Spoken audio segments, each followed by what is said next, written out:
Buenas tardes, un martes más de las reuniones de nuestra agrupación La Carrillo, hoy 28 de septiembre del 2021. Estamos probando hacer una transmisión desde una habitación contigua a donde se está proyectando para donde están algunos de los integrantes de la agrupación, ya que estamos probando el aforo del 50% que ha autorizado la provincia y respetando las medidas para ir saliendo de estas medidas de pandemia que hemos tenido durante estos casi 2 años.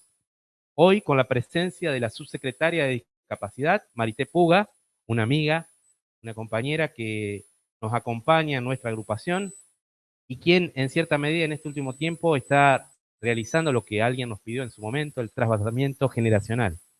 ¿Sí? Bueno, muchas gracias por su presencia y en el día de hoy va a moderar el doctor Ábalos, ¿sí? Subdirector del Hospital de Unquillo. Buena reunión. Bueno, muchas gracias, Ariel. Buenas tardes a todos. Buenas tardes, Marité. Gracias por acompañarnos esta tarde, noche. Bienvenida a esta reunión. Y bueno, quisiera empezar preguntándole un poco de su historia, que nos cuente algo de su currículum, de sus antecedentes. Bueno, es como yo te decía recién, es una historia. ¿Y cómo llega a la Subsecretaría de Discapacidad? Sí, es una historia larga. Yo he tenido múltiples funciones durante mi vida y la verdad que eso tiene otro precio. Es como toda una tarde para contar la vida. Sintéticamente, lo que me liga hoy a discapacidad, para ser puntual, yo empecé hace casi 20 años en el PAMI, estuve a cargo de áreas muy importantes. Esto hizo que la provincia me necesitara y me trajera para armar casi de cero, no digo de cero, pero casi de cero, discapacidad. Esto estaba en 2 áreas, una en desarrollo social. Yo comencé lo de salud, que prácticamente había muy poco. Y bueno, fuimos gestando algo importante que me ameritó en su momento que el gobierno actual lo fusionara en una sola subsecretaría, lo de desarrollo social y lo de salud. Y eso tiene que ver con un concepto muy importante, porque a veces los médicos creemos que es una cuestión médica, ¿no? Lo de discapacidad, y no. Es una cuestión biopsicosocial que excede el corset que te pone un ministerio, porque esto es transversal a todos los ministerios. Es un concepto importante y es una de las cosas que yo pongo en la mesa para discutirla, ¿no? En algún otro momento. Esto no puede estar en un ministerio, ni en desarrollo, ni en salud, ni en ningún otro. Tendría que ser como una agencia, otra cosa, para que pudiera ser transversal a todos, ¿no? Una estructura mucho más amplia. Mucho más amplia. Con mayor alcance, como usted dice, que estuviera en vínculo con otros ministerios, es que es transversal a todos los ministerios. Entonces, bien, bueno, cuando esto comenzó, que fue muy interesante, empezamos por hacer desde salud 12 centros que tenemos hoy, que en la provincia no había nada importante para una rehabilitación profunda. Pusimos en valor todo lo que es los médicos fisiatras, realmente, gente que se especializa en rehabilitación. Reunimos toda la parte social, empezamos a salir del modelo médico para armar una cuestión mucho más amplia, porque no es solo rehabilitar, que es un enorme derecho, sino que es incluirlo en la sociedad, incluirlo en la cultura, incluirlo para que pueda estudiar, en fin. Es amplísima la gama. Si vos decís ambiente, bueno, tenemos que hacer los parques accesibles. Si vos decís educación, tenemos que preparar mejor todavía lo que hoy tiene educación para la discapacidad, ¿no? Si uno dice cultura, están preparados los teatros, están preparados los cines. O sea, es tan amplio que en realidad es absolutamente transversal a todos los ministerios que tiene organizada nuestra provincia y es transversal a todas las edades y a todas las condiciones sociales. Casi como que cada secretaría, ministerio, agencia, en los distintos ámbitos municipales, nacional o incluso nacional, tendría que tener dentro de su área, de su estructura, de su orgánica, un sector dirigido a la discapacidad. Un sector dirigido, y si querés que empecemos antes, teníamos que empezar por prepararnos también a los médicos en discapacidad, que no nos preparan, nunca tocamos esto, salvo que nos especialicemos. Entonces, lo mismo pasa el derecho. El derecho no hay una especialidad, no hay una preparación para los abogados. Lo mismo pasa en muchas especialidades. Por eso te digo que es un tema que trae mucho atraso, es un tema apasionante realmente, y que yo siempre digo, y lo he dicho en todas las reuniones, así como el colectivo de mujeres que tenía mucho atraso, hoy está donde está, esto va muy pegado, ¿no? O sea que hay que preparar las estructuras para entender en todos los sectores, y más en el sector nuestro de la medicina, de la salud, el atender este tipo de casuística, ¿no? Porque realmente nos excede en todo momento. Nosotros, mira, vamos a hacer un congreso ahora a fin de año, que todos los años lo hacemos de 2 días. Por ejemplo, vamos a incluir un área nuestra, que es odontología, que los médicos a las personas con discapacidad ni le abrimos la boca, ¿no? Por ejemplo, y eso lo sabemos todos. Entonces, es estas cosas que tenemos que decir, no lo tenemos incluido, no nos preocupamos, no se nos pasa por la cabeza, no nos enseñaron, ¿no? Entonces, pero de todas maneras, pasando un poco al actual, ¿no? Si nosotros vemos, sí. Le hago una pregunta. Sí. Tocó así rápidamente. ¿Cómo es la estructura hoy de La la estructura tiene un subsecretaría? montón de áreas, tiene la estructura que dirige los 12 centros, que hoy tenemos 2 médicas atendiendo a todo eso, tenemos todo lo que es certificación de la discapacidad, damos todos los certificados que hay en la provincia, que son arriba de 250.000 con 90.000 activos, es todo lo que es certificación. Después tenemos todo lo que es gestión de calidad. No solo tenemos estadísticas, sino que estamos preocupados cómo atendemos, que no Bien. todas las áreas lo tienen, ni los hospitales, vos lo sabes también, que es muy importante. Sí. Después tenemos un programa especial de la provincia que se llama PROSAD, para aquella persona que no tiene nada de nada, ni siquiera ninguna obra social, ni el incluir salud, lo atiende la provincia, un programa importante. Después tenemos todo lo que es capacitación y docencia, estamos en una formación continua, porque esto tiene mucha velocidad de cambio, ¿eh? Después tenemos todo lo que es la Comisión Provincial de Discapacidad, que son todas las ONG de la provincia que están vinculadas a discapacidad, se eligen entre ellas, entre norte, sur, este, oeste, región centro, y se forma una comisión que trabaja con nosotros permanentemente todos los años y se renueva año por año. Esto nos permite ver lo social también muy fuertemente. Bien. Después tenemos todo lo que es, tenemos el Jardín de los Sentidos, que está ahí al lado del Parque Las Tejas, que siempre los invito a todos a verlo. Tenemos todo lo que es accesibilidad por ley, vale decir que todo lo que hay de accesibilidad en la provincia, nosotros tenemos que asesorar, tenemos que vigilar que se cumpla. Hemos hecho un convenio con la Municipalidad de Córdoba por todas las nuevas obras, hoy estamos supervisando las nuevas obras, ¿no? Desde la avenida Maipú, ¿no es cierto?, que se va a ir hasta el río, las Gran Manzana, etcétera, ver que sean accesibles todas las nuevas obras, que se haga todas las rampas, que hoy hay otro concepto, ya no son las rampas para personas con discapacidad, son las rampas de accesibilidad universal.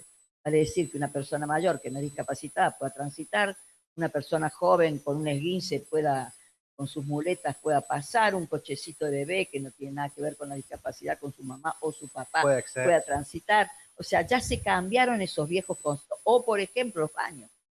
¿Viste? Esos viejos baños que hacíamos para personas con discapacidad, que eran inaccesibles, que lo tienen guardado la llave, que hay que ir a pedir, esa cosa horrible.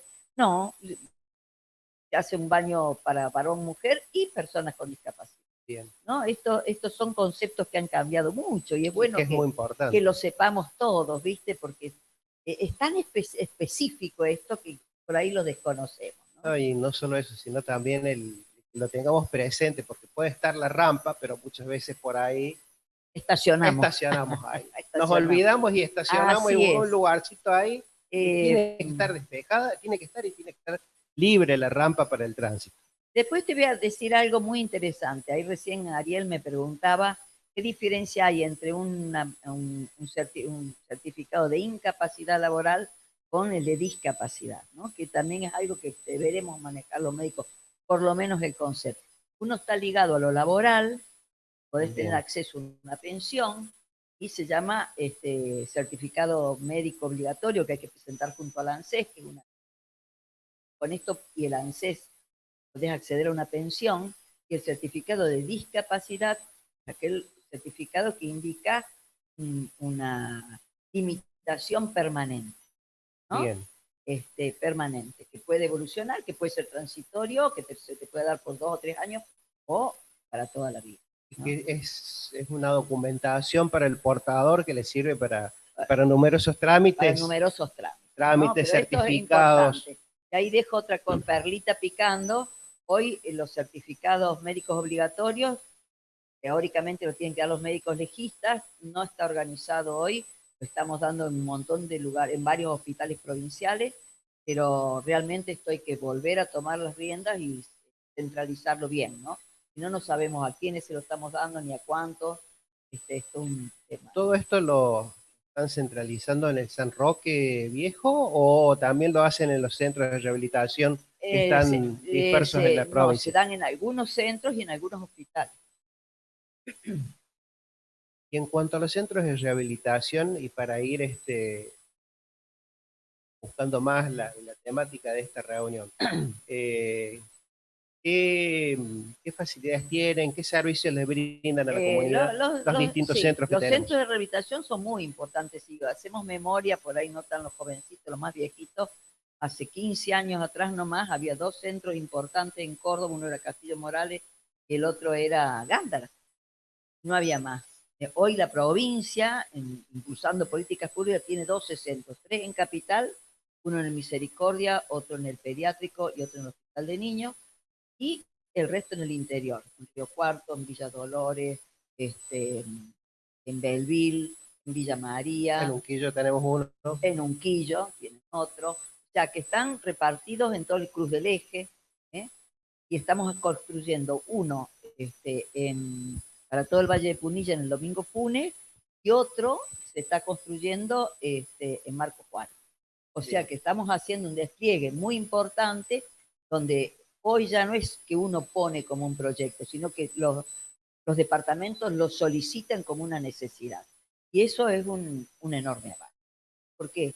Porque implica que antes la persona que sufría una ACV, un niño que nacía con una problemática X, el que tenía un accidente de auto, que se caía de un silo o lo que fuera, quedaba con una rehabilitación muy relativa y anclado por ahí en el fondo de la casa. Hoy se entiende que socialmente, solidariamente, esa persona se puede recuperar, se puede reintegrar a la sociedad, y si quieren económicamente, pero para los economistas es mucho más barato invertir en rehabilitación que en tener una persona discapacitada y tener que bancar todo lo que significa como gasto no productivo de ninguna naturaleza. Entonces, son conceptos que han ido cambiando mucho y Córdoba en esto es pionera en el resto del país. Y Bien. es un orgullo para todos nosotros que nos pongan de ejemplo. A veces lo que no conocemos somos los cordobeses.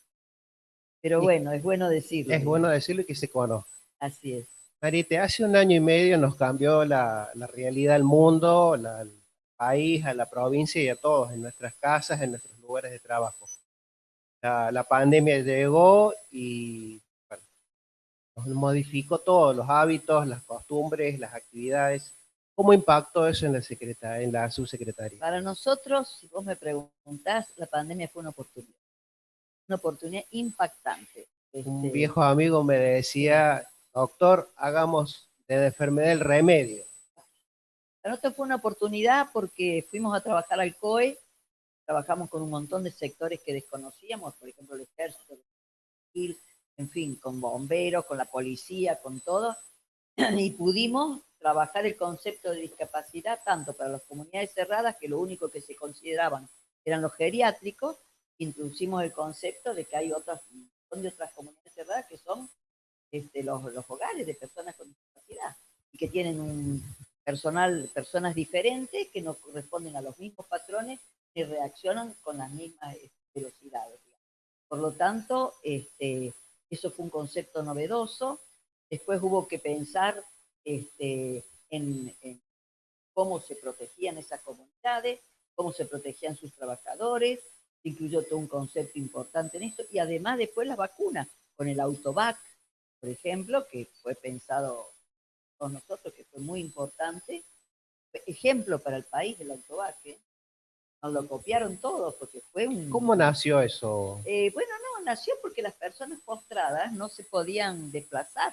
Entonces, realmente con mandos ministeriales, digamos, nosotros, bueno, fue un impulso espectacular porque había gente postrada que no podían desplazarse ni hacer una cola, ni estar esperando ni al sol, ni a la lluvia, ni al frío. Entonces, claro, ahí surgió el autobús. Eso también participó Gaby Barbá, participaron toda la línea de mando del ministerio. La verdad que fue un éxito. Este, por ejemplo, yo te voy a decir algo, nosotros no paramos estos 2 años, no paramos en ningún Eso es muy momento, importante. se, sigui- Se siguió trabajando. se siguió trabajando, nuestro personal, aprovecho para el que nos esté mirando, los felicito, ya los estuve felicitando esta semana, realmente, mira, certificados se reconvirtieron todos al online, estuvimos dando casi 9.500 certificados online Durante el periodo durante el periodo de pandémico. pandemia. Ahora ya empezamos semipresencial y online también. Esto fue un gran descubrimiento porque hay patologías que por ahí se pueden dar online bien, otras que no se pueden. La virtualidad fue algo que llegó con la pandemia, parece que se va a quedar Para algunas cosas se va a quedar. y, Entonces, esto de y la permitió esto. certificación, nueve mil claro, quinientos certificados no es en ningún momento menor. se paró de atender. Después lo otro, tenemos un departamento de genética, por ejemplo, que los directores de hospitales no lo saben. ¿Y eso por qué? Y apunto otra perlita, la de las perlitas. Porque no funcionamos con los directores de hospitales. No funcionamos, no nos vemos, no hablamos. Entonces, me cuesta, tengo que ir hablando uno por uno de que tenemos un servicio de genética único en el país, solamente para detectar por ahí enfermedades crónicas, raras, exóticas o poco frecuentes, como le llamen, y por ahí se les hace difícil diagnosticar, tienen un origen. Todo eso siguió cumpliendo sus roles, sus Todo tareas siguió durante este cumpliendo periodo. sus roles, ¿no? Fuertemente. Y después tenemos algunas otras áreas, como por ejemplo un departamento de psicodiagnóstico, que es muy importante porque uno tiene que determinar ante un chico repitente, por ejemplo, qué le está pasando, y a veces siempre se creyó que eran nada más que personas con un retraso mental, y no, había la mitad de casi 1.000 y pico de consultas, la mitad sí eran chicos con retraso mental leve o moderado, pero la otra mitad eran chicos hambreados, chicos abusados, chicos realmente con problemas sociales graves, que realmente estaban repitiendo porque había un problema social muy fuerte detrás. Y esto lo podemos delimitar con esta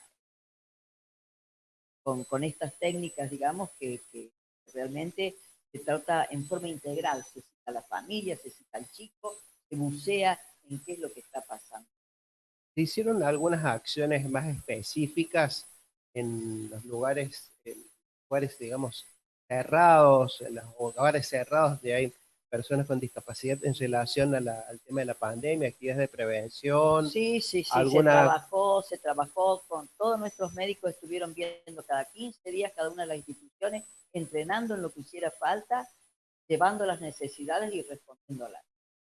Después hay otra cosa que me parece que es muy importante que ustedes sepan, ¿no?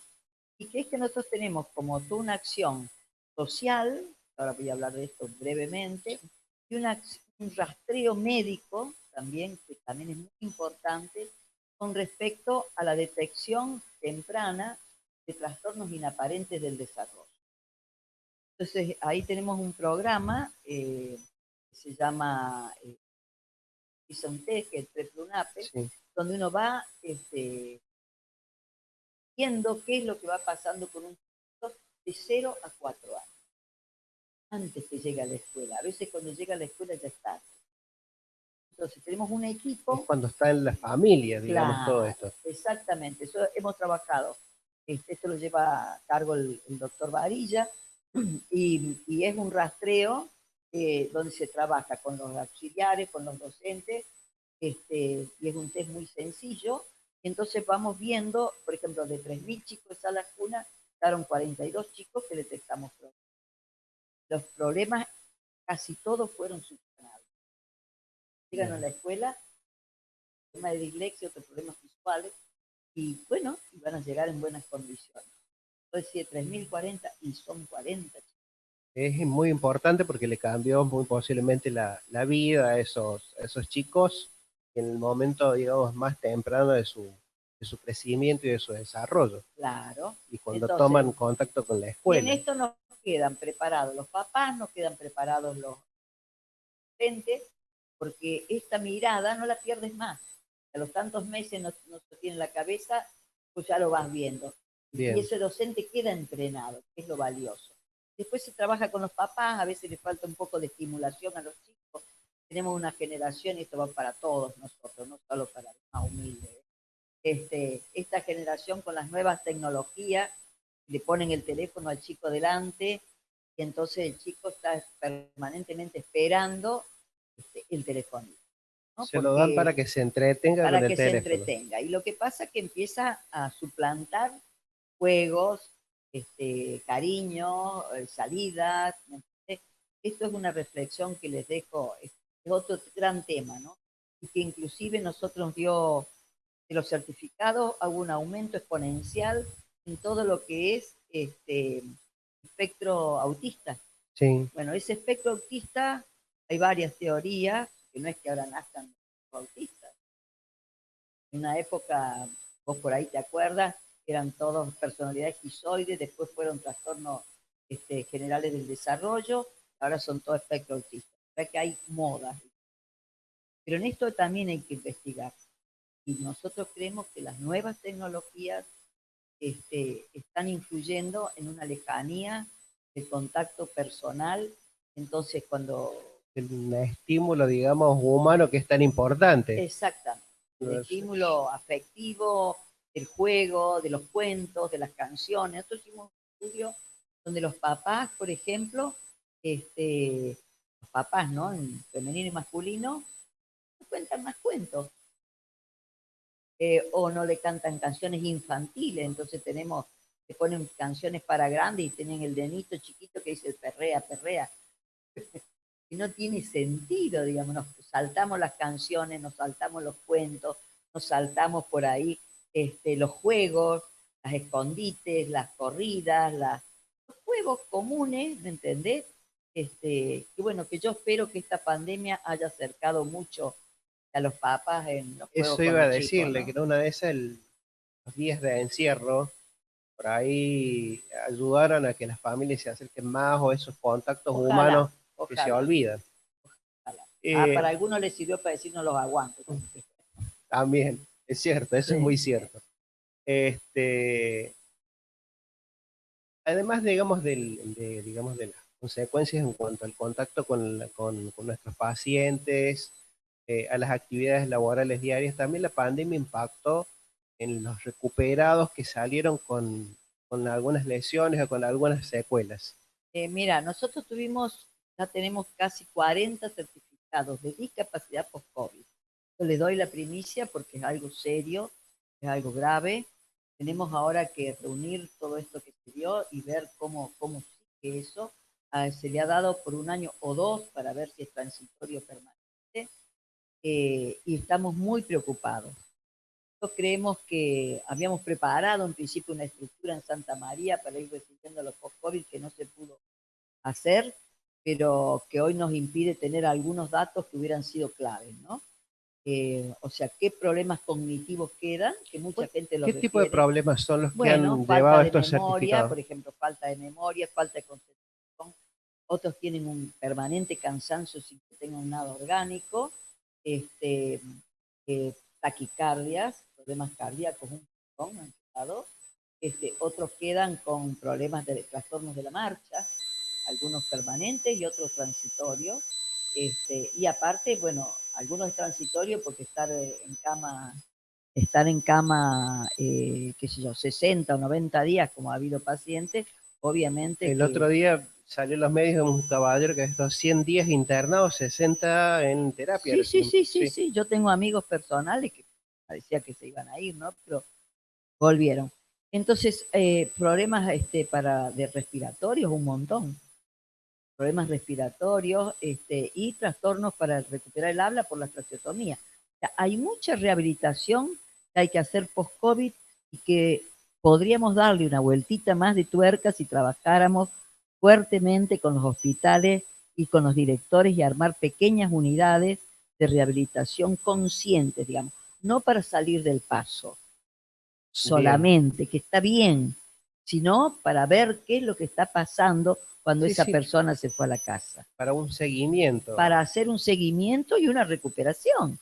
Digo, por ahí el que tiene una obra social sigue yendo a algún lado, el que no la tiene quedó con su problema, ¿no? Las personas que recibieron un certificado por un periodo de 1 año, 2 años, ¿no? ¿Están con algún tipo de rehabilitación actualmente? Algunos, todos. La mayoría sí, pero no todos, no Es todos. predominantemente qué tipo de rehabilitación. Y bueno, según por lo que se le dio, la patología que le quedó, algunos Bien. quedaron, ya te digo, con problemas de taquicardia, con problemas cardíacos, quedaron un montón, ¿eh? Por eso te digo que hay que ir viendo todas estas cuestiones, hay que prestarle mucha atención y creo que hay mucho más de lo que siquiera vemos, mucho Muy más de lo que importante. siquiera vemos. Y el grupo de edad predominante, ¿son más personas jóvenes, personas más De adultas? edad mediana, yo te diría entre 60 y 40 años es el grueso.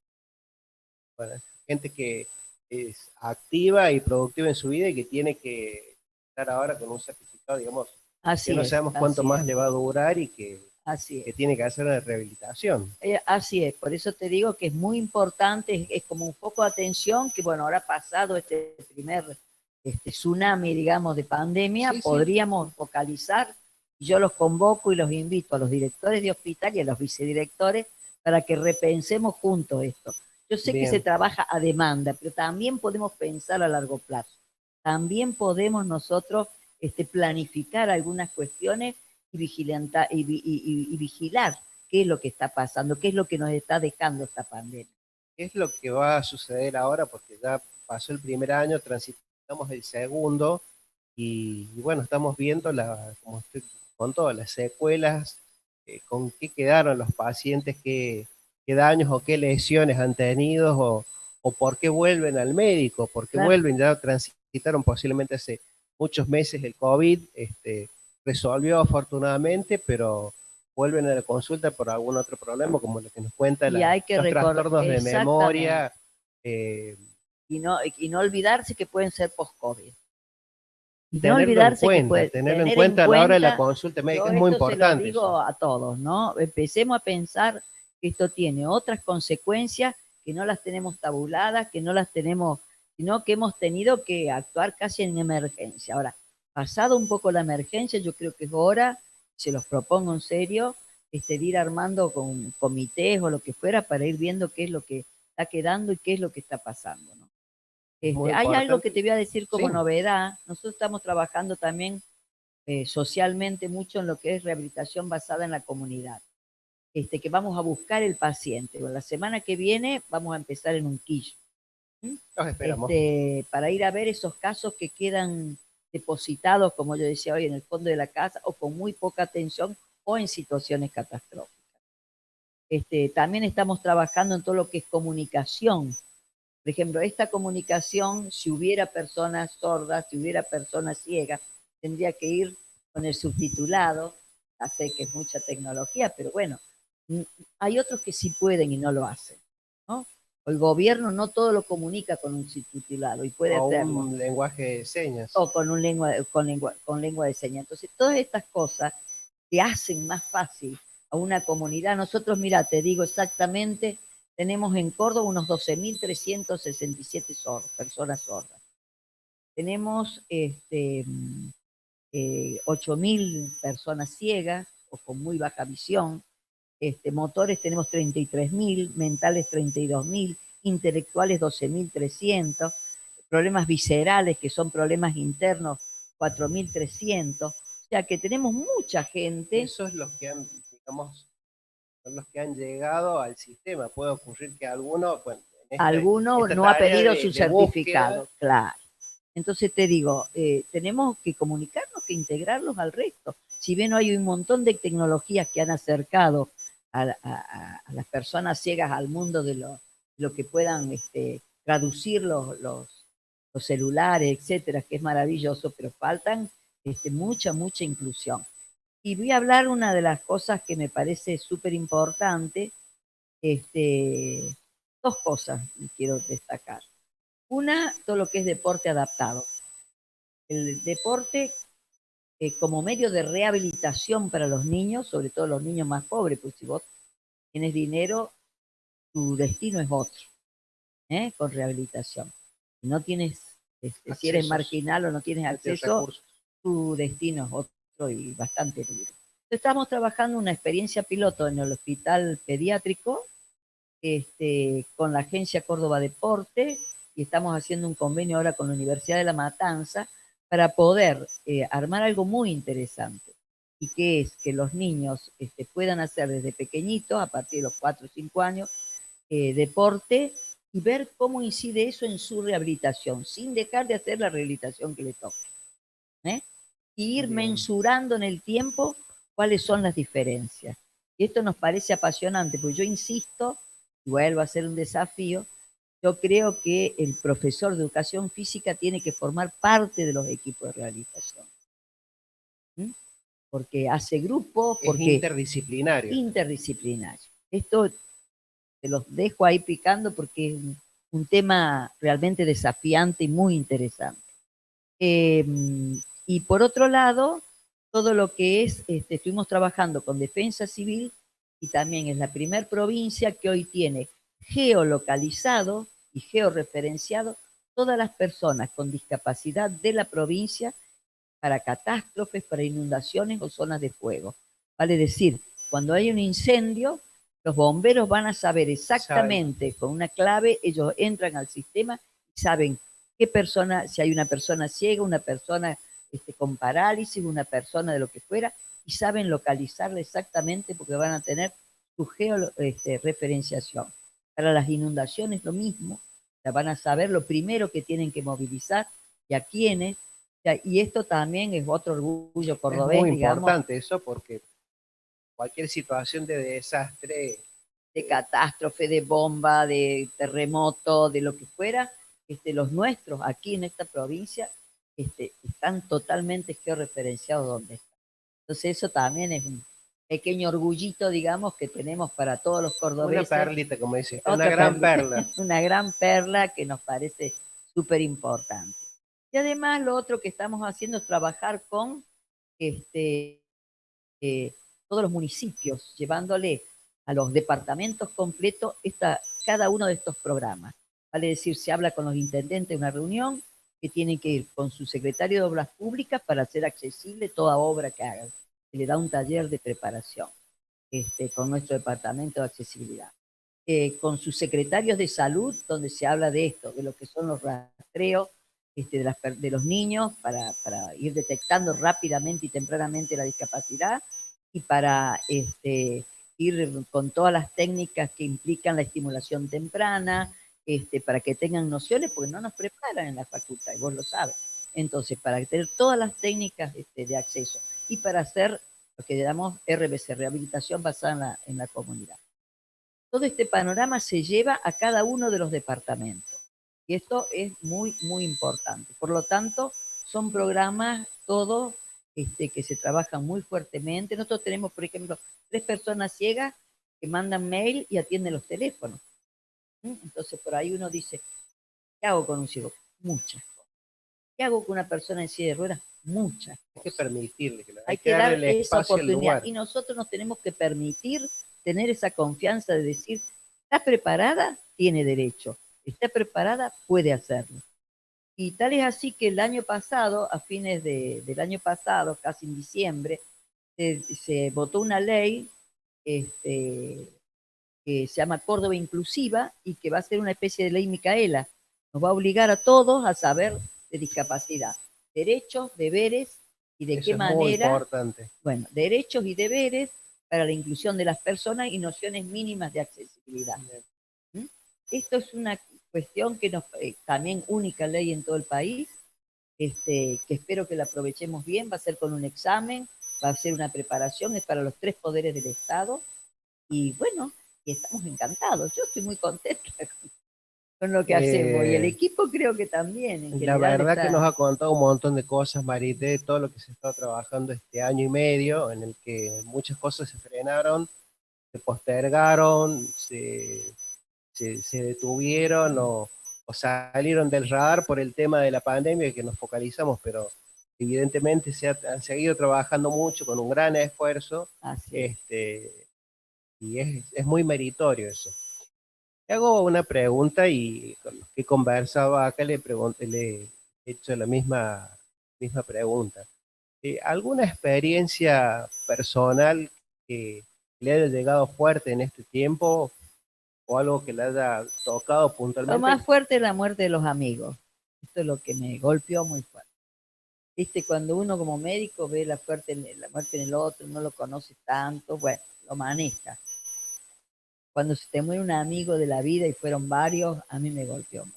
Esto te diría que es lo más importante. Y si destacando desde la experiencia de lo laboral, fue el trabajo en el COE. Para nosotros fue riquísimo, yo destaco esa parte. En lo personal, te digo, lo más fuerte fue la muerte de varios amigos de la vida que me dolió muchísimo, golpeó, Se siente, y bueno, es cierto. se siente. Eh, y cuando tuve COVID, que todavía no había vacuna, teniendo 1.000.000 de años como tengo, viste, que medio que me asusté un poquito, pero después lo, lo, lo pasé. Pero la muerte de los amigos me golpeó. ¿Cómo fue ese trabajo en el COE? El trabajo en el COE fue muy rico porque fue muy dinámico, estábamos todos con mucha adrenalina, con mucho miedo, y fue poder insertar en sectores que jamás habían hablado, el ejército, por ejemplo, de discapacidad, nada, poder discutir con ellos, poder que nos entiendan y decir, y ver otro ejército también, que no es la idea del Es muy ejército que importante eso, teníamos, sí. para mí fue muy importante.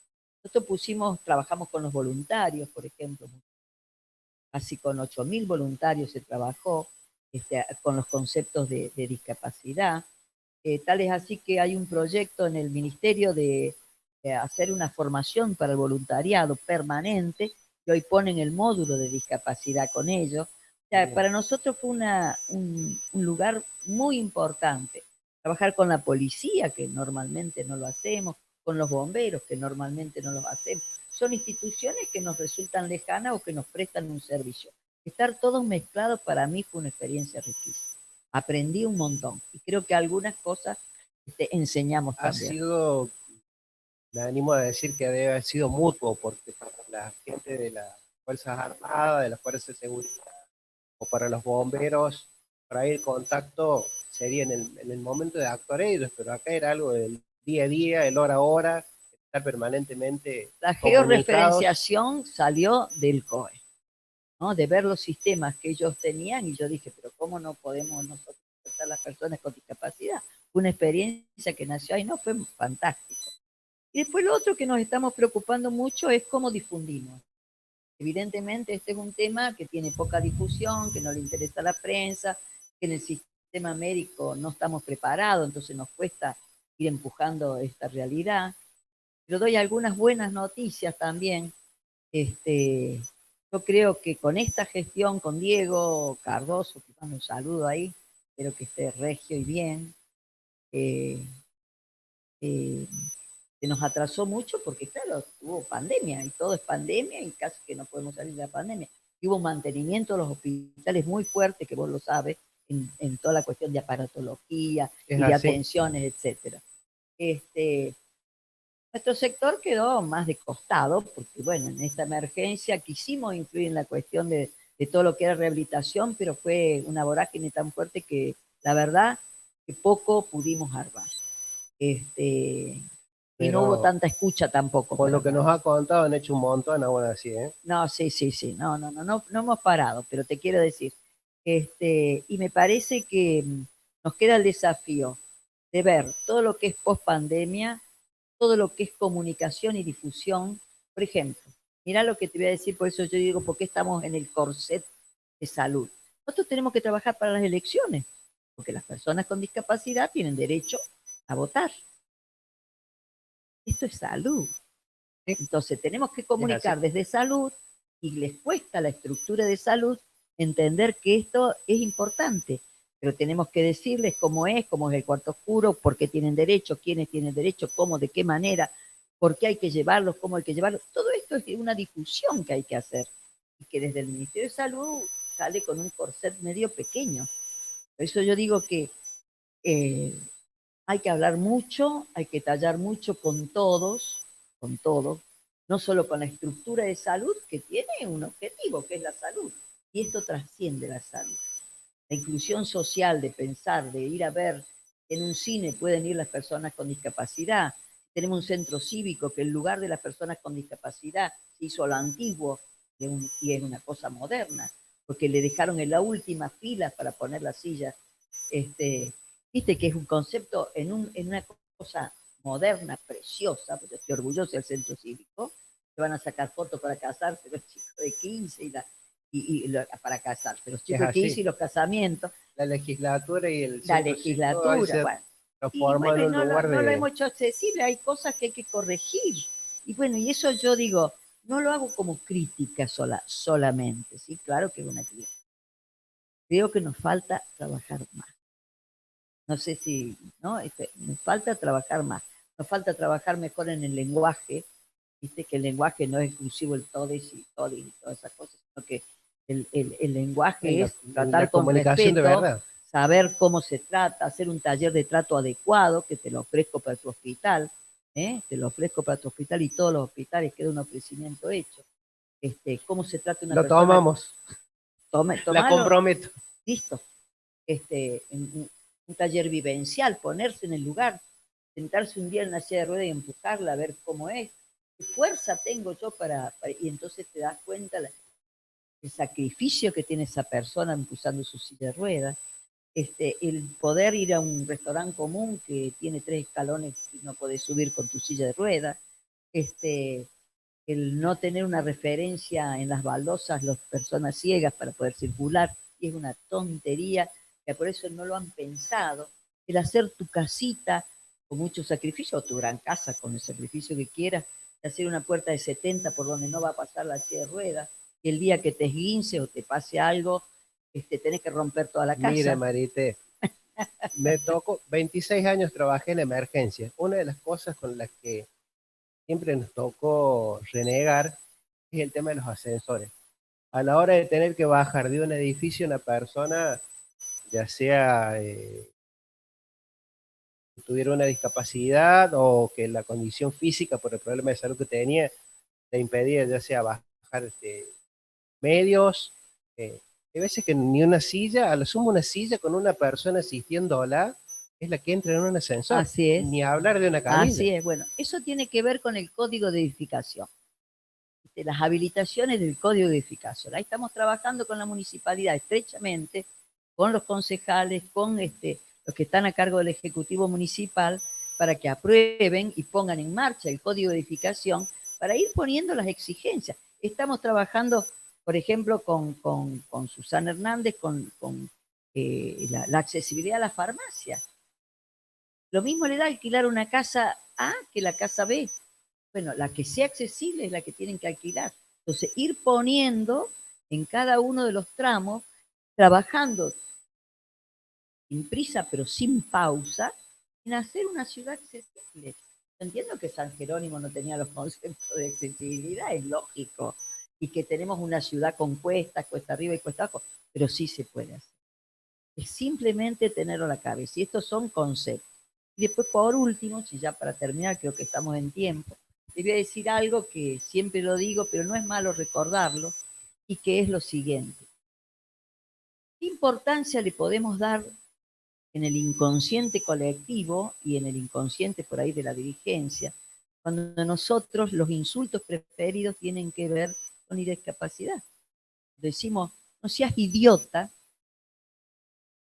estamos hablando de idiocia, que es uno de los grados de discapacidad. Cuando uno decimos, sos un imbécil, estamos hablando de uno de los grados de la discapacidad.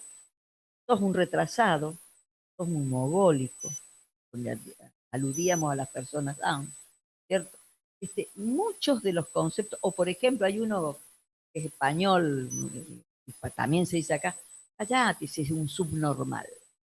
Bueno, entonces, y todo lo que ligamos en nuestro lenguaje cotidiano al desprecio o al menosprecio, lo ligamos a las personas con discapacidad, lógicamente que ese chico va a ser discriminado, lógicamente que esa familia va a tratar de que antes se ocultaban, digamos, ¿no?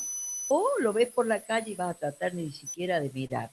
Entonces, estas son las cuestiones duras, difíciles, y que hay que cambiar estos paradigmas antiguos que conviven todavía con nosotros y que hacen que tenga que estar hablando acá de discapacidad a esta altura de la vida, pudiendo ya haber superado y que las personas se integren normalmente y no noten ninguna diferencia, porque ni siquiera podemos decir es un discapacitado, porque si le falta un brazo, es una persona con una limitación en un brazo. Le falta la vista, es una persona con limitación que no puede ver. Bueno, y de esto hay mucho para hablar, así que acá dejo, porque realmente me apasiona esto. Se nota que le apasiona, se nota que lo hace con mucho corazón y con mucha sensibilidad, ¿sí? Parte de la sensibilidad, parte de la humanidad no la tenemos que olvidar los que estamos en salud, porque eso es con lo que estamos todos los días. El día que nos desconectamos de eso, como que nos ponemos en la vereda del frente, me parece. Así es, a veces uno en lo cotidiano se va endureciendo, a veces van perdiendo las ilusiones, a veces va perdiendo la iniciativa. Yo creo que cotidianamente tenemos que renovar ese compromiso y entonces uno trabaja contento y con alegría ante las múltiples dificultades que todos tenemos. Así es. Muchas gracias por haber acompañado, por todo lo que nos ha contado y todo lo que ha hecho este año usted y su equipo. El equipo es maravilloso. Y yo agradezco a la Carrillo, que siempre digo que más que una agrupación, tiene un equipo es un equipo de contención, de información y de permanente vinculación entre todos nosotros y espero que, bueno, sigan todos teniendo fuerza para seguir echando por este equipazo. Y que sirve para la difusión de todo lo que nos contó que se hace, que se quiere hacer y promover lo que hace falta también, agitar un poco las aguas en algunas cuestiones. Así es, así es. Bueno, muchas gracias. Te entregamos el libro donde vas a dejar un mensaje y le pedimos al doctor Gustavo Falcón, director del Hospital Florencio, cirujano del Hospital Florencio Díaz. La semana que viene vamos al Florencio. ¿Sí? Que ya cumplió los 10 años de vida. Por eso, que le entreguen en nombre. Los 10 años nos invitan a un taller de trato adecuado. Muy bien. Sí. En nombre de la agrupación. Pero muy bien. ¿Sí? ¿Es uno de los buenos? Es uno de los buenos. Muchísimas gracias, sí. doctor. Esto fue una donación de uno de los integrantes, el doctor Cesario, y que estaba presente en el Instagram. Bueno, y con esto, agradecer a quienes están del otro lado, contarles que ha salido muy bien la reunión de hoy, transmitiendo en contiguo, proyectando en un cañón, en el salón habitual de las reuniones. ¿Qué tal salió eso? Aparentemente bien, ya le preguntaremos a los que estuvieron del otro lado si se escuchó. Al doctor Freddy Quevedo, que se encargó de las conexiones y todo lo inherente al sonido, a la iluminación y a la puesta en escena. Y bueno, como siempre, muchas gracias por estar, Marité, acompañarnos, compartir tus experiencias, ¿sí? Y al doctor, muchas gracias. Y el próximo martes, como todos los martes, a las 19 horas, nos estaremos reuniendo en la Carrillo. Bueno, presente. Muy buenas noches y gracias en serio por todo.